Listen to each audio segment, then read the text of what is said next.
50 ans de carrière.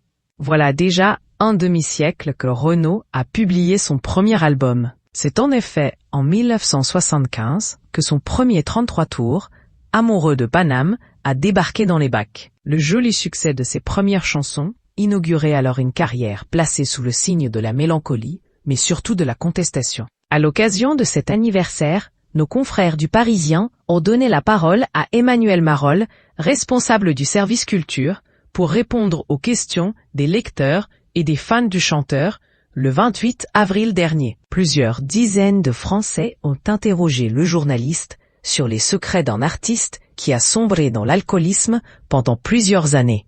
Les deux questions taraudent les amateurs de son œuvre. Renaud a-t-il toujours eu une addiction à l'alcool? Le cas échéant, comment l'expliquer? Avant d'y répondre, Emmanuel Marolle a tenu à souligner que l'interprète de Mistral gagnant n'a pas bu une goutte d'alcool depuis presque 4 ans. D'où vient cette addiction? D'un blues, d'un mal-être complexe, avance notre confrère. Celui-ci cite ensuite un extrait d'une interview accordée au journal lors de la sortie de Boucan d'enfer en 2002.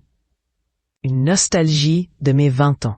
Le fait de voir ma fille grandir et passer à l'âge adulte, de voir les années qui s'écoulent à la vitesse supersonique, s'expliquait alors le chanteur. Son autobiographie donne pourtant un tout autre éclairage. En 2016, Renaud décide de se livrer à cœur dans ses mémoires.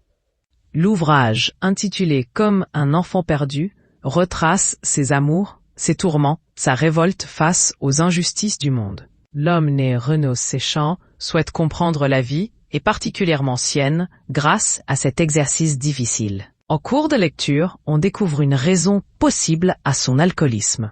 L'interprète de « Si tu me payes un verre » évoque un délire paranoïaque. À la fin des années 90, il était en effet persuadé que le KGB était à ses trousses depuis un concert à Moscou qui s'était mal passé en 1985, rapporte Emmanuel Marolle.